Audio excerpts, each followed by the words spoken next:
Terima kasih Anda masih bersama kami dalam Sapa Indonesia Pagi. Saudara, saya Disti Larasati. Tepat 1 pekan, diplomat muda Kementerian Luar Negeri Arya Daru Pangayunan ditemukan tewas di kosannya di kawasan Menteng, Jakarta Pusat. Namun hingga kini polisi belum juga menyimpulkan penyebab kematian korban ke depan publik.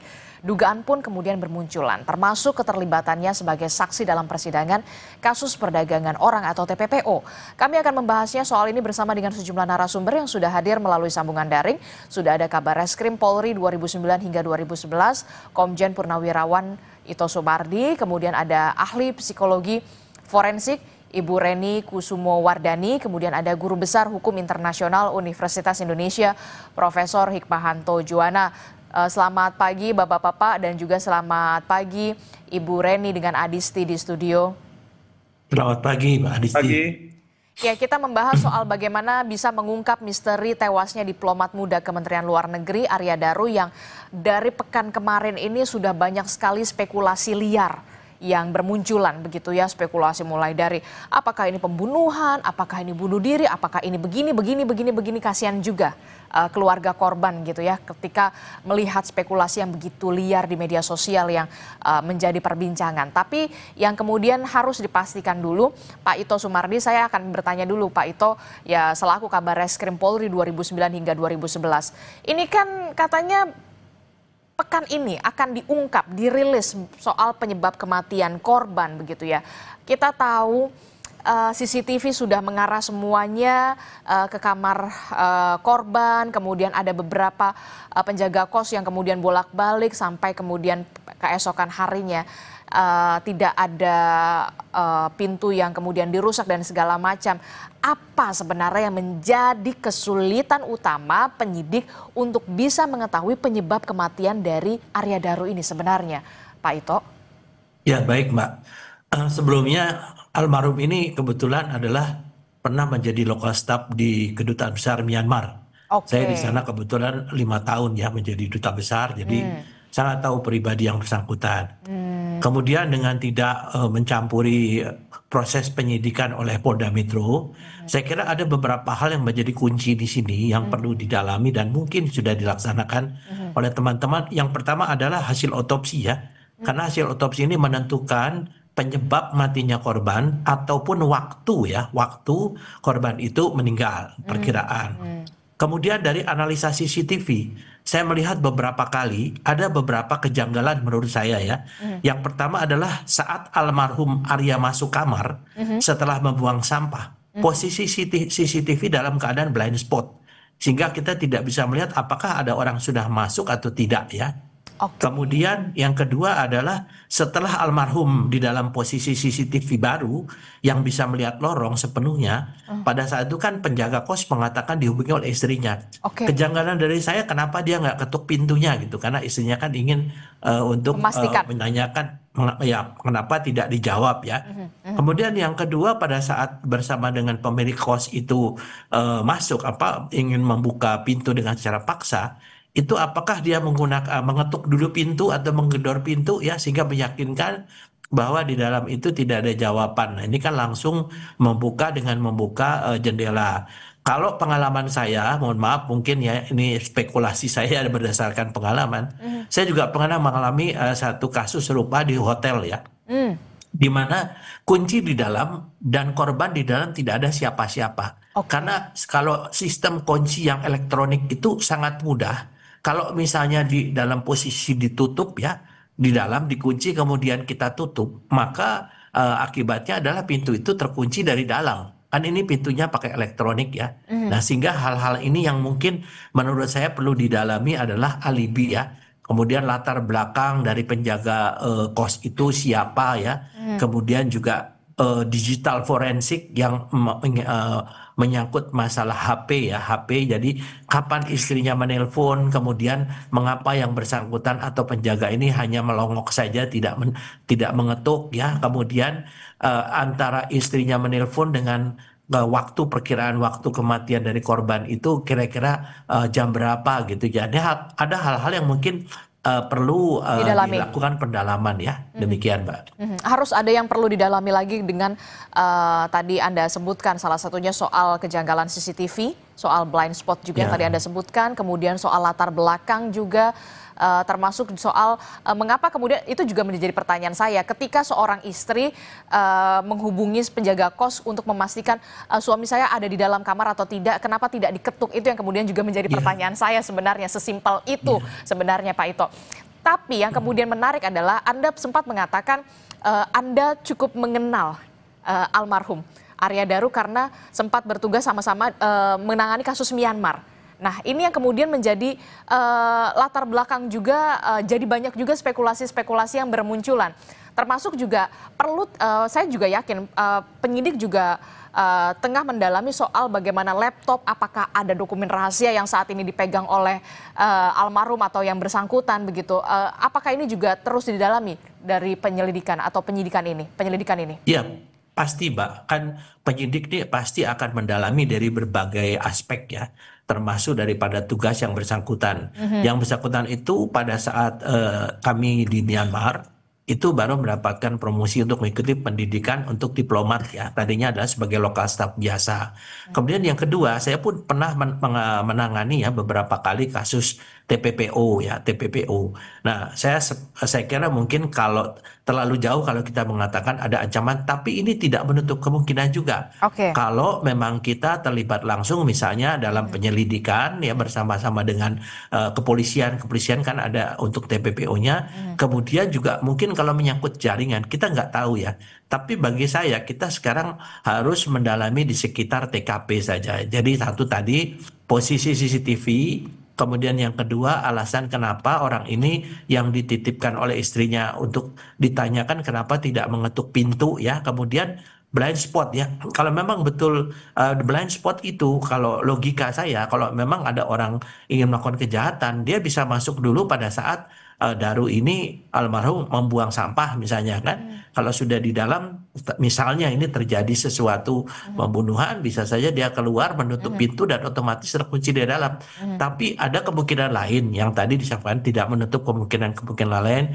Apakah yang bersangkutan ini memang sengaja suicide ya atau bunuh diri? Tentunya ini harus didalami oleh Ibu Reni ya untuk masalah psikologi forensik ya. Kita harus lihat latar belakang psikologi yang bersangkutan juga dan juga didalami dari laptop dari komunikasi ya aliran komunikasi selama ini dengan siapa saja. Ini saya sangat yakin bahwa teman-teman dari Cybercrime Polda Metro mereka juga bekerja keras. Mudah-mudahan kita bisa mendapatkan kesimpulan dalam waktu dekat. Demikian, Pak. Oke, ini perlu didalami karena banyak juga spekulasi liar yang kemudian bermunculan di media sosial. Tapi yang kemudian menjadi pertanyaan saya adalah sesulit apa kemudian kasus ini bisa diungkap oleh penyidik polisi? Ya, karena kalau di dalam pengungkapan satu kasus dikenal dengan teori segitiga pembuktian, Mbak ya. Oke. Kasus yang mudah itu kalau ada korban, kalau ada tersangka, ada barang bukti selesai itu. Tetapi kalau hanya korban, kemudian tersangka juga belum jelas, kemudian barang bukti juga tidak ada. Nah, ini sangat memerlukan adanya satu penyelidikan atau pengungkapan dengan menggunakan pendekatan ilmiah atau scientific crime investigation yang dilakukan sekarang. Itu saja bedanya, Mbak.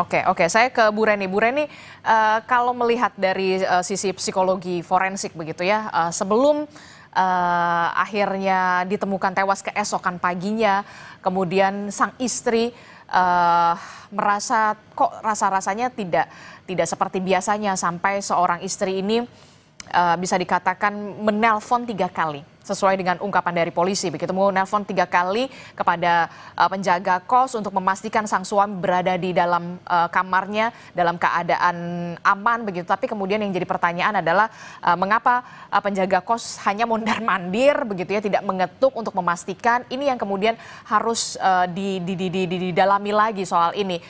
Dari kacamata Anda, Bu Reni, apa yang bisa Anda utarakan dari ini? Bu Reni, maaf belum dibuka audionya. Oh, maaf. Oke, Ya, silakan. baik.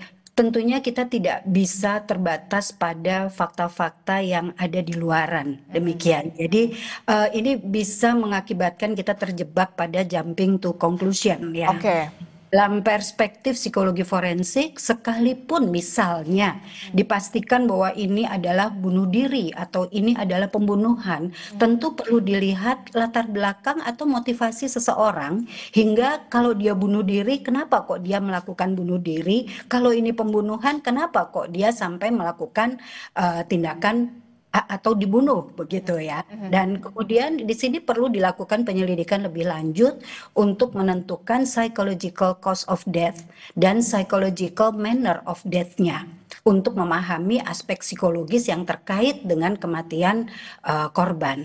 Nah, psychological cause of death ini merujuk pada latar belakang dari faktor psikologis yang menyebabkan kematian seseorang, seperti misalkan ada atau tidaknya gangguan mental. Apakah korban memiliki gangguan mental tertentu seperti depresi yang mendalam, atau mungkin bahkan skizofrenia atau gangguan di dalam kepribadiannya. Kita juga perlu melihat stres yang terjadi. Apakah korban sedang mengalami stres yang berat sebelum kematiannya, dan stresor sebuah stres itu bisa berasal dari eksternal maupun dari internal dirinya. Nah, tapi kalau dari kita lihat secara sekilas, kita tidak bisa secara sekilas begitu ketika kita melihat almarhum begitu ya, sebelum akhirnya ditemukan tewas di kamarnya, kita melihat sempat buang sampah, kemudian sempat berbicara juga, berkomunikasi melalui handphone begitu ya. Ada tidak tanda-tanda kemudian ada kecemasan di sana atau kekhawatiran di sana, rasa was-was di sana dari visual yang kita bisa saksikan bersama di CCTV yang sudah ramai beredar di media sosial? Ya, kalau saya tidak melihat secara langsung barang buktinya ya, hanya dari televisi, itu memang tidak terlalu jelas bagaimana ekspresi dari korban. Jadi misalkan pun tidak terlihat kecemasan, seseorang itu bisa saja melakukan hal yang disebut sebagai masking emosi begitu ya. Jadi ada orang-orang bahkan di dalam situasi stres tertentu itu bisa menyembunyikan emosinya untuk tidak terlalu terlihat begitu. Itu sebagai salah satu bentuk defense mekanisme. Nah, sayangnya kita tidak bisa lihat secara persis untuk mengetahui dia dalam keadaan cemas atau tidak dari apa yang tertampil di CCTV yang beredar ya di televisi atau pemberitaan. Oke, termasuk juga soal penemuan jenazah korban begitu ya, yang dalam keadaan, mohon maaf sekali, dalam keadaan terlilit lakban begitu ya, tidak ada sidik jari dari polisi, tidak ada sidik jari sejauh ini selain sidik jari korban begitu, termasuk juga soal keadaan jenazah yang tertutup selimut. Apa yang bisa Anda baca dari sini? Iya, saya khawatir ini ada situasi internal dari korban yang mengakibatkan tindakannya melakukan hal tersebut. Tapi ini tadi ya, kita tidak boleh jumping to conclusion, karena stres, kalaupun dia stres itu bisa stresornya dari dalam diri sendiri, bisa juga dari luar diri sendiri. Maka di sini yang tadi saya sampaikan, psychological manner of death itu juga perlu untuk dilihat. Ada tidak sih motivasi dari yang bersangkutan melalui rekam jejak kehidupannya itu yang menyebabkan situasi depresi, kecemasan, atau keinginan untuk melarikan diri dari masalah, atau mungkin bahkan ada stresor dari pihak-pihak tertentu. Jadi selain motivasi juga kita perlu meneliti manner of death dari intensinya. Apakah memang ada dari rekam jejaknya kematian tersebut itu diinginkannya atau tidak. Dan kemudian juga kita perlu mempelajari emosinya, di mana kita tidak bisa hanya melihat dari salah satu barang bukti ya, tetapi kita perlu membongkar untuk menelusuri rekam jejak kehidupan yang bersangkutan. Bagaimana emosinya sebelum kematian, apakah ada emosi sedih, marah, takut, atau putus asa. Nah, ini tentunya teman-teman yang turun langsung di lapangan. Dan harus didalami pemeriksaan juga dengan istri korban, kemudian rekan-rekan kerja korban. Ini yang kemudian harus menjadi puzzle yang kemudian harus dijadikan satu soal penyebab kematian. Termasuk juga tadi Anda menyebutkan soal stres begitu. Apakah kemudian ada hal yang kemudian memberatkan dalam pekerjaan, termasuk soal tekanan, atau justru kemudian isu yang beredar beredar di luar adalah soal bagaimana manner atau perilaku dari korban begitu yang kemudian juga jadi spekulasi liar. Ini yang harus benar-benar dipastikan oleh penyidik. Jangan sampai kemudian kasihan juga keluarga korban. Betul, betul, betul Mbak Adisti. Jadi dari riwayat kehidupannya itu kita akan melihat bagaimana gambaran kepribadiannya, pola tipikal responnya terhadap stres, apakah ada stresor terkini, hubungan interpersonalnya, hingga rencana-rencana kehidupannya dan masih banyak lagi telusur kehidupan yang perlu diperjelas. Sehingga nanti psikolog dapat menjelaskan melalui analisis perilaku apakah rating letalitinya ini bunuh diri atau dibunuh. Kalau melihat dengan secara kita lihat dengan ditemukannya si Arya Daru begitu ya, korban ini Arya Daru almarhum terlilit lakban, tidak ada sidik jari dan segala macam, dibalut dengan selimut. Kemungkinannya bunuh diri atau dibunuh? Itu tadi Mbak, kita perlu data yang lebih banyak. Perlu ada data. Ya betul, tidak cukup hanya dari sedikit fakta seperti itu untuk membuat satu simpulan. Ini yang tadi saya sebutkan bahwa kita tidak boleh terlalu terburu-buru berspekulasi, jumping to conclusion ya, lompat pada simpulan hanya dari fakta-fakta yang sedikit. Oke, saya ke Prof. Hikmahanto. Prof, ini kalau kita lihat ya, korban Arya Daru merupakan diplomat muda Kementerian Luar Negeri dan tadi juga Pak Ito mengatakan sempat juga bertugas bareng begitu ya di Myanmar soal TPPO begitu ya, menangani soal TPPO. Nah, seorang diplomat Kementerian Luar Negeri begitu ya, diplomat muda, apa yang kemudian menjadi tantangan tersendiri untuk kemudian bisa mengungkap suatu kasus begitu ya, seorang diplomat, termasuk juga apakah juga tengah ada dokumen-dokumen rahasia atau seperti apa sebenarnya kalau kita melihat soal dari latar belakang pekerjaan? Ya, kalau kita lihat dari latar belakang pekerjaan, biasanya apakah yang bersangkutan di perwakilan ataupun di Kementerian Luar Negeri, khususnya di Direktorat Perlindungan Warga Negara Indonesia, itu mereka-mereka yang sebenarnya diplomat yang tidak pada umumnya. Karena diplomat seperti ini adalah diplomat yang punya passion, ya, passionnya itu adalah kemanusiaan. Mereka bertugas melakukan penyelamatan terhadap nyawa. Ya, kita tahu bahwa kalau misalnya ada isu TPPO begitu ya, yang ingin diselamatkan bukan pengungkapan apa yang terjadi terhadap TPPO dan lain sebagainya, tapi bagaimana menyelamatkan manusia-manusia warga negara Indonesia yang menjadi korban dari TPPO ini. Demikian juga yang bersangkutan terakhir melakukan evakuasi terhadap warga negara kita di Iran. Itu sekali lagi ini adalah masalah kemanusiaan. Nah, tentu beliau pasti saya yakin bahwa dari sisi kemanusiaan beliau tahu betapa nyawa itu sangat berarti ya. Jadi seperti inilah memang tugas dari seorang diplomat yang bertugas untuk melakukan perlindungan terhadap warga negara Indonesia. Dan kalau kita lihat bahwa posting beliau yang bersangkutan ini kan akan ke Finlandia ya. Finlandia boleh dikata tidak terlalu banyak masalah perlindungan terhadap warga negara Indonesia. Mungkin dari pimpinannya merasa bahwa dengan beliau bekerja secara all out dalam melindungi warga negara kita, melihat dari sisi kemanusiaan, lalu diberi semacam reward untuk ditempatkan di wilayah yang relatif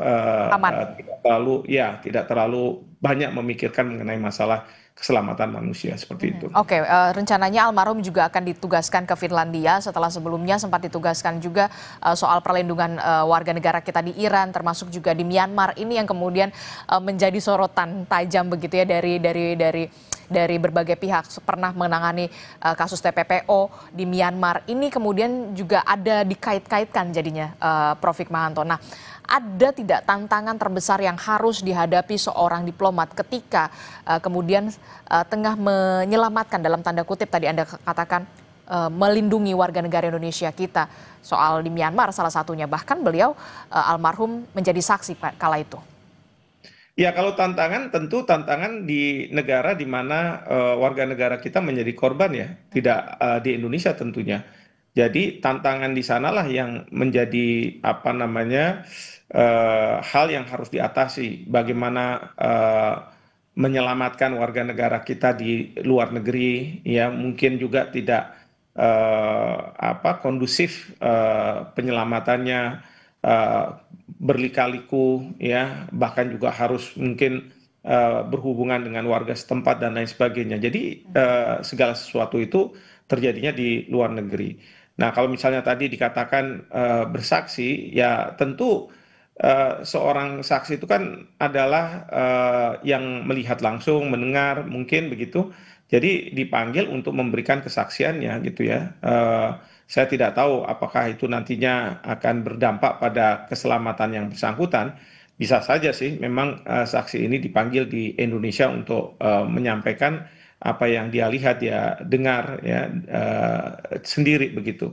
Nah, tapi sekali lagi apa namanya, tugas sebagai seorang diplomat itu yang berkaitan dengan masalah perlindungan itu adalah yang pasti adalah sisi kemanusiaan, ingin menyelamatkan setiap manusia warga negara Indonesia seperti itu. Prof, ini kan tadi Bu Reni sempat mengatakan soal stres, ini juga harus didalami begitu ya. Apakah yang bersangkutan dalam hal ini adalah korban Arya Daru juga sempat mengalami stres atau seperti apa penyebabnya. Nah, ada tidak kemungkinan atau tekanan dari pekerjaan sebagai seorang diplomat ini kemudian sampai harus menyebabkan Arya Daru kemudian mengakhiri nyawanya begitu ya. Walaupun kita tahu ini masih banyak spekulasi, masih ada berbagai macam spekulasi di luar sana. Ya, sebaiknya memang kita tunggu kalau misalnya berkaitan dengan almarhum, ya. Karena menurut saya tidak pantas juga kalau saya memberikan spekulasi, menambah spekulasi. Tetapi sebagai seorang diplomat seperti tadi saya katakan, eh, dan saya melihat track record dari almarhum, beliau ini concern sekali terhadap masalah kemanusiaan. Ya, jadi kalau misalnya di Direktorat Perlindungan Warga Negara Indonesia, kalau mereka yang tidak punya passion, itu biasanya tidak akan bertahan lama. Mereka akan minta untuk dipindah dan lain sebagainya. Tapi saya melihat bahwa almarhum, beliau pernah bertugas di Myanmar, kemudian juga melakukan banyak kegiatan perlindungan. Kalau saya tidak salah juga di penempatan lain juga seperti itu. Jadi benar-benar beliau punya passion di situ. Jadi kalau kita punya kerja berdasarkan passion, tentu menurut saya ya tidak ada stres ya. Jadi kita melakukannya itu dengan senang hati. Justru kita merasa ada achievement kalau kita bisa berhasil untuk misalnya melakukan penyelamatan terhadap warga negara. Oke, baik. Nanti kita juga akan membahasnya soal bagaimana polisi bisa mengungkap penyebab kematian dari Arya Daru ini karena kita tahu ini cukup mendapatkan atensi dari publik ya, Pak Ito ya. Kita berharap polisi segera merilis kasus ini di pekan hari ini begitu ya. Tapi kita akan jeda dulu, usai jeda kami akan kembali. Tetaplah bersama kami di Sapa Indonesia Pagi.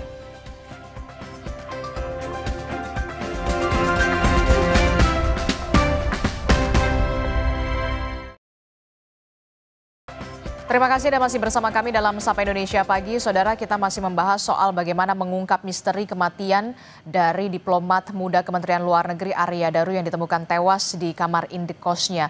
Dan polisi sendiri menargetkan akan merilis soal penyebab kematian korban ini di pekan ini.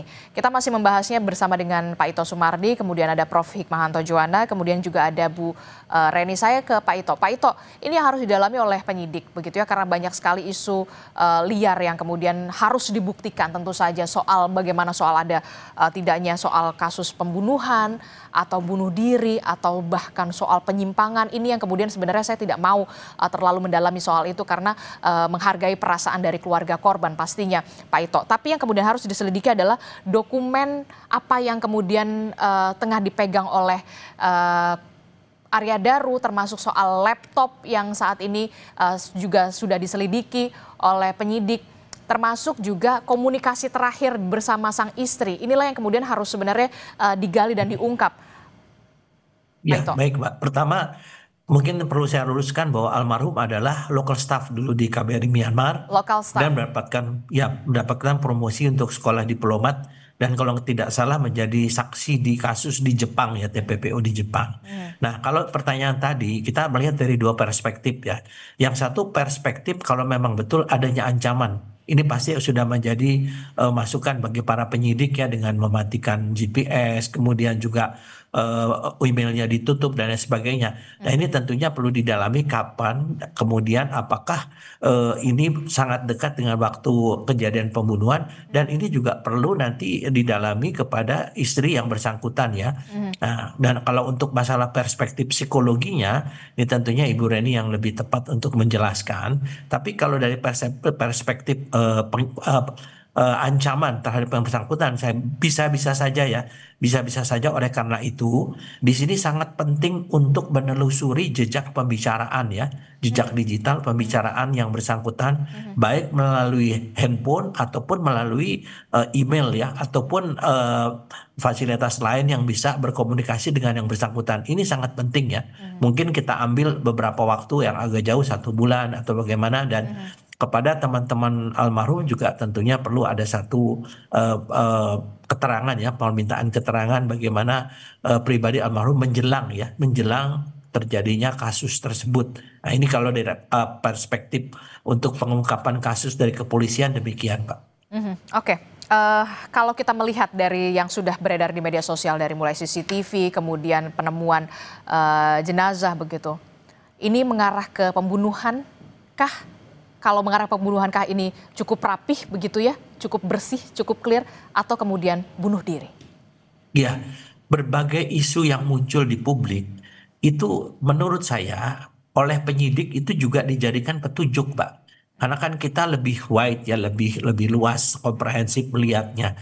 Penyidik juga tentunya juga memerlukan satu masukan-masukan ya untuk bisa dia lakukan apa namanya penyidikan di lapangan. Kalau untuk menentukan apakah ini pembunuhan atau bunuh diri, saya kira ini memang saat ini mungkin beberapa kesimpulan sudah mengerucut ya, mengerucut yang nanti akan disampaikan mungkin oleh Polda Metro Jaya dalam waktu dekat. Ya, mudah-mudahan apa yang disampaikan ini betul-betul bisa didukung oleh suatu hasil yang betul-betul saintifik, sehingga tidak ada lagi hal ini dispekulasikan di masyarakat atau mungkin dianggap polisi ini tidak serius, padahal polisi untuk masalah ini betul-betul harus sangat hati-hati dan harus betul-betul cermat ya, membaca semua masukan daripada info. Saya juga sering berkomunikasi dengan Pak Ade ya, Kabid Humas Polda Metro Jaya, dan beliau juga akan menyampaikan kepada penyidik itu perspektif dari saya yang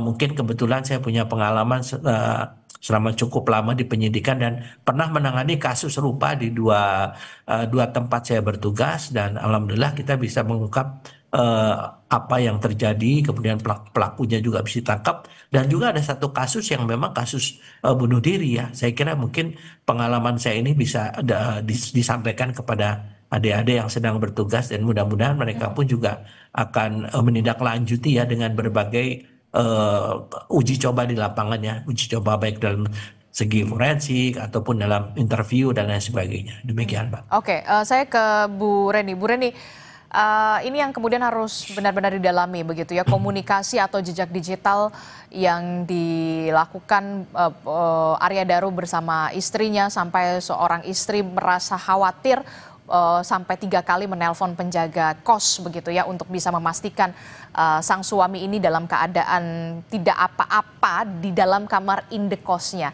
Ini yang kemudian harus didalami. Nah, rasa khawatir ini apa yang harus digali sebenarnya dari sang istri sampai menelpon 3 kali di kamar indekos yang setiap hari Arya Daru ini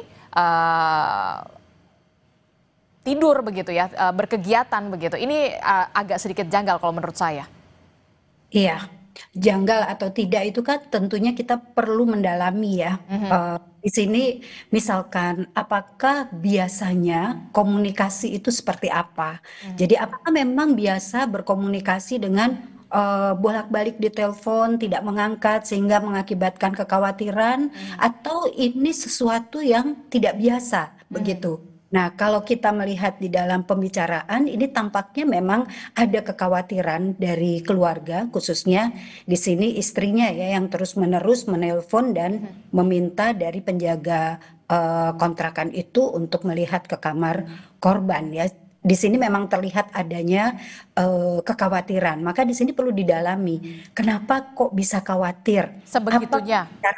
Betul, dan apa pembicaraan terakhir yang dilakukan oleh korban? Apakah ada informasi-informasi tertentu? Nah, ini sangat penting untuk kemudian digali demikian untuk menentukan pada akhirnya nanti. Oke, berarti Anda melihat ada peluang ada yang tidak biasa nih sampai seorang istri kemudian menelpon penjaga kos sampai 3 kali untuk memastikan suaminya dalam keadaan aman di dalam kamar indekos. Ya, kalau melihat hanya di dalam 1 hari itu, tampaknya memang tidak biasa. Ada yang tidak biasa.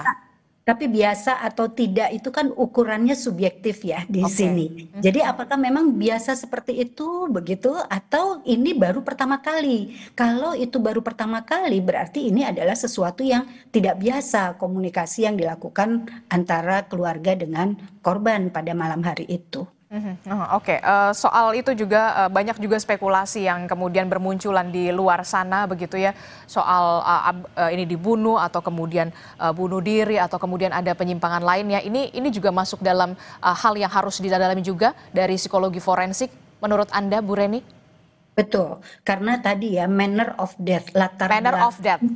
Betul, latar belakang cara kematian dan latar belakang dari keputusan-keputusan, apa motivasinya, apa intensinya, apakah ada situasi psikologis lain yang tidak biasa, itu semuanya didalami di dalam proses otopsi psikologi. Jadi proses otopsi psikologis itu sebetulnya semua dugaan diangkat menjadi hipotesis yang kemudian perlu digali melalui tempat kejadian. Kita juga perlu melihat TKP-nya seperti apa, barang-barang korban seperti apa, apakah ada bukti tentang berbagai aktivitas di dalamnya, termasuk misalkan aktivitas keseharian atau aktivitas khusus yang dilakukannya gitu ya. Jadi wawancara dengan saksi, orang-orang yang terkait dan betul-betul mengenal korban tentang kemungkinan apakah ada bukti-bukti perilaku yang mengarah pada dugaan-dugaan yang tadi dihipotesiskan.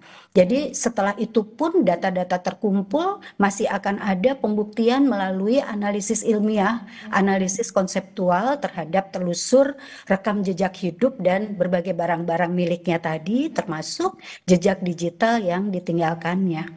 Berapa lama Bu untuk bisa kemudian memperoleh hasil ini dari otopsi psikologi?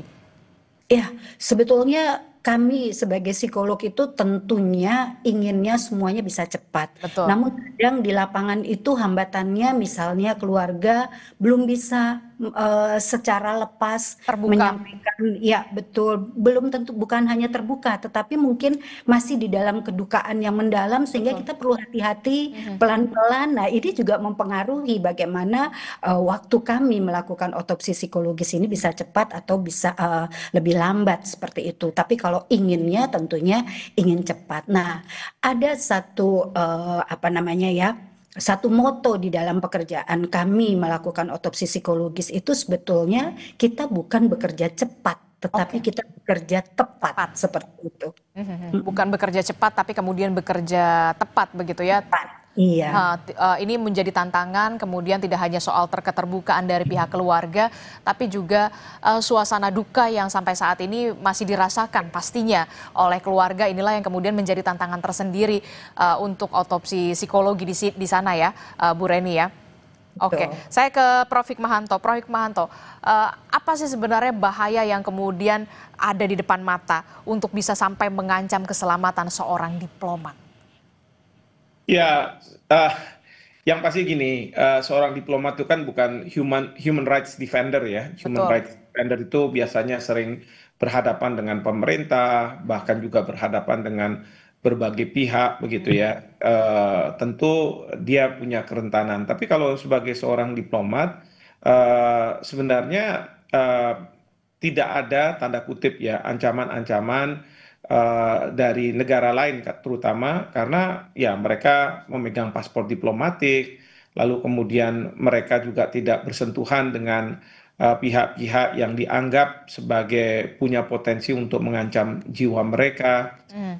Bahkan juga di Indonesia, terutama sekali yang tadi saya katakan, kalau kita bicara tentang perlindungan warga negara, itu kalau misalnya mereka yang tidak punya rasa kemanusiaan yang tinggi itu tidak akan bertahan lama, karena biasanya memang kalau jadi diplomat mungkin inginnya seperti yang dibayangkan James Bond gitu ya, kira-kira bekerjanya di negara-negara yang maju dan lain sebagainya. Tapi untuk mereka-mereka yang di perlindungan ini berbeda, ini sangat-sangat unik dan mereka sangat paham situasi dan mereka tidak mungkin ya mempunyai musuh di luar negeri, karena kalau mereka mempunyai musuh itu akan menghambat pekerjaan mereka. Justru mereka harus berteman dan dengan pertemanan itu mereka akan bisa mengevakuasi warga negara kita yang punya masalah di luar negeri. Jadi seperti itu.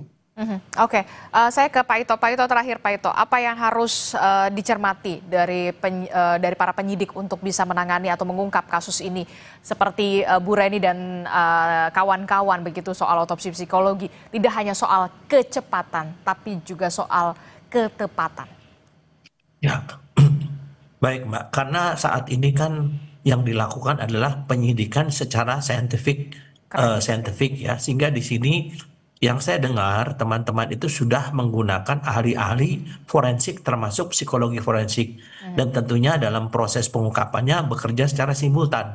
Ya, oleh karena itu Pak Kapolda kan menyampaikan mudah-mudahan dalam sepekan dapat memberikan satu kesimpulan. Nah, di sini betul kata Bu Reni, selain tidak berdasarkan kecepatan tapi ketepatan juga kecermatan. Nah, kecermatan ini tentunya diambil dari berbagai hasil penyidikan secara forensik, disatukan kemudian membuat satu kesimpulan.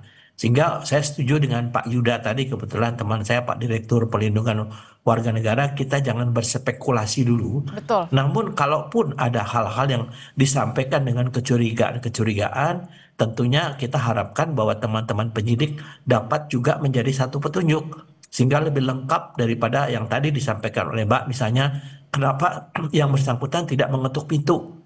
Nah, apakah dengan tidak mengetuk pintu dari waktu pertama jam 1 sampai jam 5 itu istrinya juga tidak meminta kembali untuk yang bersangkutan coba memastikan apakah ada atau tidak. Nah, ini tentunya akan menjadi pendalaman dari teman-teman penyidik di Polda Metro. Saya kira demikian, Pak.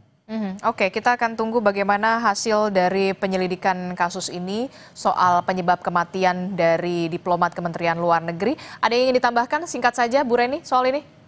Baik, psikologi forensik dapat menjadi bagian dari scientific based investigation, jadi investigasi berbasis ilmiah dalam mengungkap misteri kematian dengan menganalisis riwayat perilaku korban untuk menentukan motif, pola perilaku, mengevaluasi kesehatan mental korban untuk menentukan apakah ada gangguan mental yang terkait dengan peristiwa ini, membantu dan dalam wawancara dengan saksi dan orang-orang yang terkait dengan korban untuk bisa mengumpulkan informasi yang relevan dan menganalisis bukti data lainnya untuk menyimpulkan penyebab kematian. Nah, tentunya di sini sekali lagi duka cita yang mendalam untuk keluarga yang ditinggalkan dan semoga spekulasi ini tidak terlalu berkembang jauh sambil kita menantikan bagaimana nanti simpulan dari pihak kepolisian.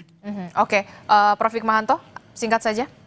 Ya, kita tunggu sajalah. Ya, jadi kita tunggu saja, segala sesuatu harus pihak yang memiliki kewenangan dan pihak yang memiliki kewenangan yang bisa berada di tengah-tengah lapangan. Kalau kita-kita ini publik tidak mungkin. Dan saya sebagai orang hukum biasanya mengatakan kalau kita berpatokan pada satu fakta kurang cukup. Jadi semua fakta harus dikumpulkan dan berbagai bukti harus ada. Dan inilah yang merupakan kewenangan dari pihak kepolisian. Saya rasa kita Itu saja. Oke, kita tunggu bagaimana polisi ini bisa mengungkap dari misteri tewasnya diplomat muda Kementerian Luar Negeri untuk juga bisa memberikan kepastian penyebab kematian ini juga terhadap publik, tidak hanya terhadap publik tapi kepada keluarga korban yang saat ini kita tahu masih sangat berduka. Terima kasih Pak Ito telah bergabung bersama kami, Bu Reni terima kasih, Prof. Hikmahanto Juwana juga terima kasih. Assalamualaikum, selamat pagi Bapak-Bapak dan juga Ibu. Waalaikumsalam warahmatullahi wabarakatuh. Waalaikumsalam warahmatullahi wabarakatuh.